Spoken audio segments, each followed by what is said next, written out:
Xo'sh, assalomu alaykum. Bugun bosh yuvish darsligimizni sizlar bilan baham ko'ramiz. O'zingizlarga kerakli, foydali taraflarni olasizlar degan umiddamiz.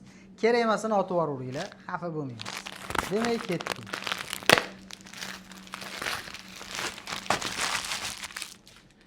Bosh yuvishda albatta toza chochiq, yengich sochiqlarni ishlatish kerak. Endi ko'pchilik mo'ykada suvni to'g'irlashni bilmaydi. Nimaga? Issiqqa to'g'irlasa sovib ketadi, sovuqqa to'g'irlasa sovib ketadi, shu o'ynab ketadi. Meni usulim qanaqa? Eng issig'iga buraman. Mana eng issig'iga buraman, eng napori baland qilib ochib qo'yaman mana. Baland qilib ochib qo'ydim. Eng balaniga qo'ydim. Isib oldi mana, yaxshilab isib oldi. Yaxshilab isib olgandan keyin undan keyin sekin o'sha o'rtaga olib kelaman. Shunda napor o'ynamaydi. Nega desa, boshida sirazi o'rtaga olib qo'yib ilishini kutib tursanglar, ham issiq suvni kelishi uzoq vaqt bo'ladi. Ham sabringlar tugab asabiylar o'ynaydi. Ham tezroq boshlab yorasizlar, keyin issiq suv napori kelib olganda qiz isib ketib qolib kuyib ketadi yoki nima qiladi? Issiq sovuq suv o'ynab ketadi. O'shaning uchun eng issig'ida turadi, qizib oldi, keyin o'rtaga qo'yaman. Hamma mo'ykada mana shu usul ishlaydi. Demak, bosh yuvayotganimda silayapman va maksimalni suvni hamma tarafiga yetkazib olib borishga harakat qilaman. Suvni mannaqa qilib quyib turish bo'lmaydi. Yaqin qilish kerak mana boshga. Qancha tepa qursanglar, shunchalik atrofga sachratasizlar. Sachratishni maslahat bermayman, maksimalni boshga yaqin bo'lishi kerak. Shampun olganda sirazi boshga chaplamaydi. Qo'lga oladi, mana qo'lga yaxshilab suradi. Undan keyin o'pshi mana ishqalanadi. Hamma joy ko'piradi shunda va bo'yinni akantovka qismi mana manba qismini yaxshilab shampunlab olish kerak bo'ladi. Va barmoqni tirnog'i bilan emas, barmoqni yastiqchasi bor. Mana shu yastiqchasi bilan yaxshilab massaj qilib, massaj yo'li bilan shampunlash kerak bo'ladi. Va ko'pchilikni odati nimaki? Mashtozida, bundoq mana mashtozida. Mashtozida qilib qo'yishadi. Yo'q, hamma joyiga barmog'inglar yetib borish kerak. Bakki, peshana, oldi qism hamma joyiga yetib borish kerak.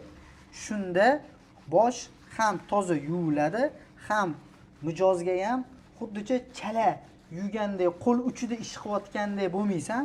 Hamma yog'ini ko'pirtirib, hamma yog'iga shampun yetib borgani uchun kerak bo'lsa mana quloqning orqasini ham yaxshilab ko'pirtirib, ishqalab qo'yiladi va shunda qilayotgan ishing mijozga ham va o'zingga ham toza va yoqimli bo'ladi.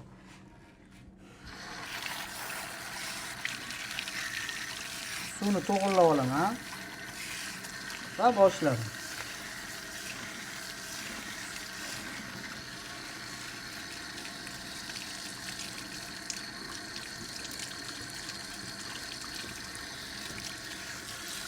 Va hamma joyi yo'ladim.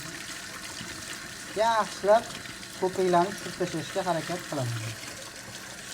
Va xuddi shunaqa qo'l yana boshni hamma qismiga teginib chiqish kerak, silab chiqish kerak hamma qismini. Yaxshilab. Ana o'shanda ko'piklar sochchi orasida qolib ketmaydi. Tushunarlimi? Va yana eng o'rganishingiz kerak bo'lgan narsa boshga qo'lni tekkizganda ishqalayotgan paytda me'yor bosimi bor. Qattiq ham bosib yuborish kerak emas. Yumshoq mana shalpayib ham ish qilish kerak emas. O'rtasi bor. Bu boshga terisiga yoqimli.